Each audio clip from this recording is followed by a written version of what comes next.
여드름은 누구에게나 반갑지 않은 손님인데요.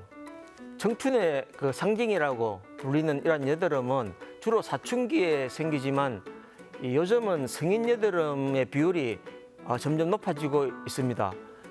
갑자기 발생한 여드름이 하루 이틀 지나면 괜찮아지겠지 했는데 더 악화되어 장기화되기도 하고 영구적인 그런 흉터를 남길 수 있어서 관리와 치료에 관심을 갖는 것이 중요합니다. 안녕하세요. 피부과 전문의 최영수 원장입니다. 청소년기의 그 사춘기 때 생기는 그 여드름은 보통 이제 그 성호르몬 영향으로 주로 생기는데, 그래서 생기는 부위가 이제 피지 분비가 아주 많이 되는 그런 이마나 올, 그리고 이 가슴 이런 데 많이 생기는 반면에, 성인 여드름은 그 호르몬 불균형으로 인해서 이제 보통 턱선이나 입가 이런 데 많이 나타나고 피지가 별로 많지 않기 때문에 뽀로지처럼 이렇게 보이는 것이 특징입니다. 이 청소년 여드름은 쉽게 짤 수 있으면서 염증이 적은 그런 반면에, 성인 여드름은 붉은 뽀로지 모양의 염증이 잘 생기고 또 피부 노화가 진행되고 있는 그런 나이이기 때문에 잘 낫지도 않습니다. 청소년 여드름의 경우에는 이제 그 성호르몬의 영향으로 남성에게 더 많이 발생하는 반면에, 성인 여드름의 경우는 주로 25세 이상의 여성에게 더 많이 발생합니다. 여드름 유전되는 질환으로 볼 수가 있는데요. 이 사춘기 여드름의 경우에 특히 그 안드로젠이라는 호르몬이 피지 분비와 관련이 높은데, 이 호르몬의 대사와 그 작용이 남성 탈모장과 유사하게 유전적 요인이 어느 정도 관여하게 됩니다. 여드름의 중증도도 유전적인 원인이 높은데요. 여드름균에 대해서 반응하는 염증 반응의 정도에 바로 이 유전적인 영향이 관여하기 때문이라고 생각되고 있습니다.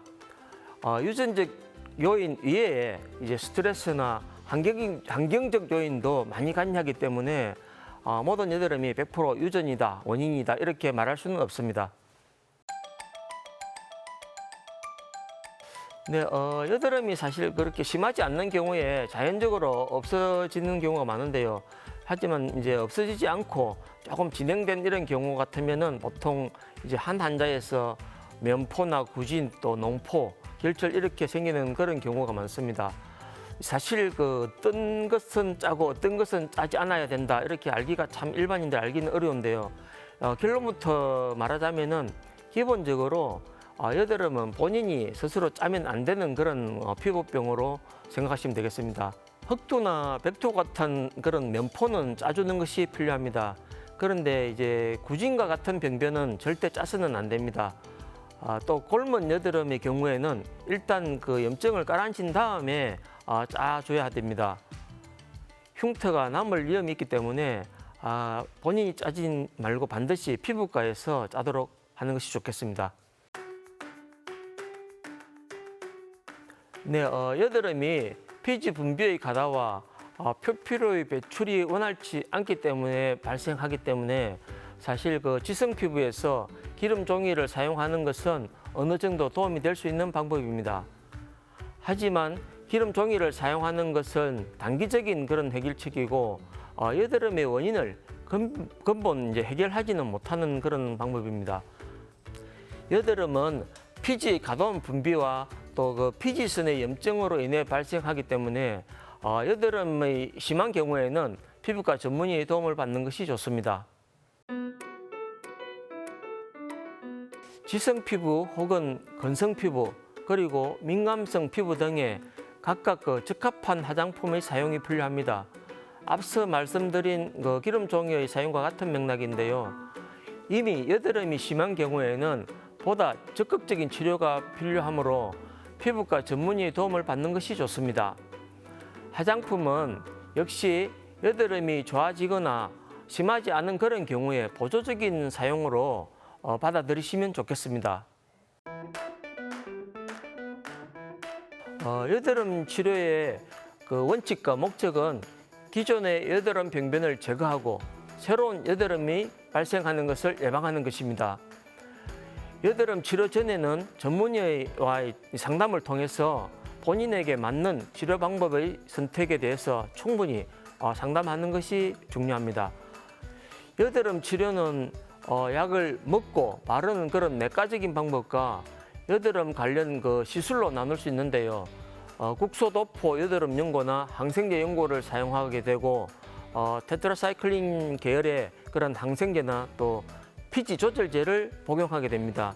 그 외에 스킨 스케일링과 같은 피부 관리나 또 PDT, 골드 PTT와 같은 그런 레이저 치료 등이 있습니다.